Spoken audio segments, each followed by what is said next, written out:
Today, I'm going to walk you through everything introduced in Minecraft's latest update, along with a sneak peek at some upcoming features that will be part of the full Minecraft 1.22 release. To start, there's a bizarre new change. Ghasts are now blocks. They resemble marshmallows, though you can't eat them. However, if you add water to them in the overworld, they transform into a smiling ghast. Eventually, this evolves into a ghastling, which is a flying entity.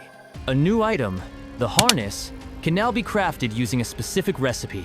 When you right-click a happy ghast with the harness, it turns into a blimp, meaning you can now ride it. I was in disbelief when I saw this. Why does the ghast need pilot goggles? The design is crazy. Up to 4 players can ride a single ghast, effectively granting a survival-friendly version of creative mode flight. Moving on, version 1.22 is introducing a player locator bar in multiplayer. Right now, it replaces the XP bar, which is odd. Essentially, this functions like a hotbar compass that tracks other players without their permission. A major visual change is coming: built-in shaders. Minecraft is adding a feature called Vibrant Visuals, which acts as an official shader pack. The lighting looks drastically different, with pixelated shadows rather than the usual blurred ones.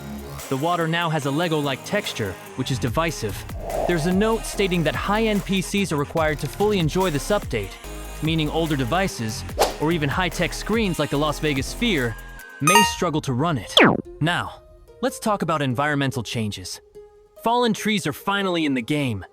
Bedrock Edition already had them, but their arrival in Java raises a question: how do they fall? Since gravity doesn't affect tree blocks when broken, what's knocking them down?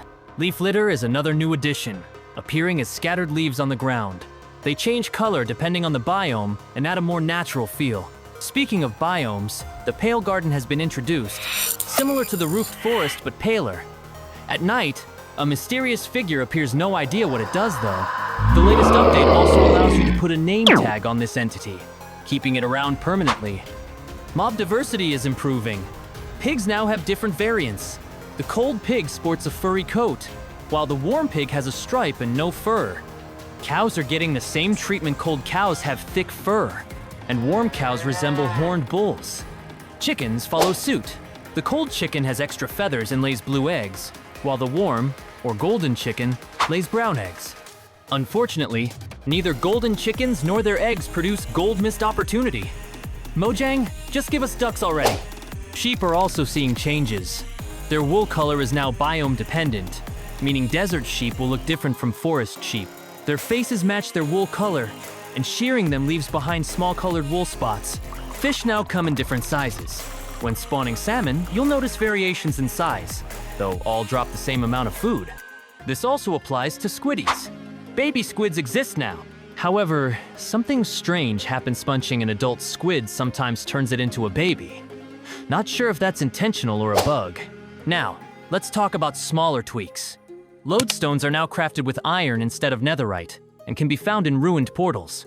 Beacon beams are wider from a distance. Bundles can now be looted from villages. This feature seemed mythical, but it's finally here. Camels naturally spawn in deserts, adding life to those barren landscapes. The desert is getting other cool updates too. Cactus flowers can now be harvested for pink dye or decoration. Dry grass is a new ambient block, similar to leaf litter but exclusive to the desert. Supposedly, eerie desert sounds have been added, but I couldn't hear anything particularly spooky. Wolves now have different personalities, like Panda. Some are extra aggressive, others cute, grumpy, or even pug-like. They also have new sounds. Cows have received a minor but noticeable change. Their noses are now 3D rather than flat. Mushrooms share this upgrade. Additionally, spawn eggs have been redesigned to resemble the mobs they summon. Some highlights include the villager egg, which looks like an Easter Island statue, and the hoglin egg, which barely looks like an egg at all. New test blocks have also been introduced. These include happy and sad face blocks, which resemble some player skins, a crosshair-marked block, a structure-related block, and a chat bubble block. Their functions are still being explored,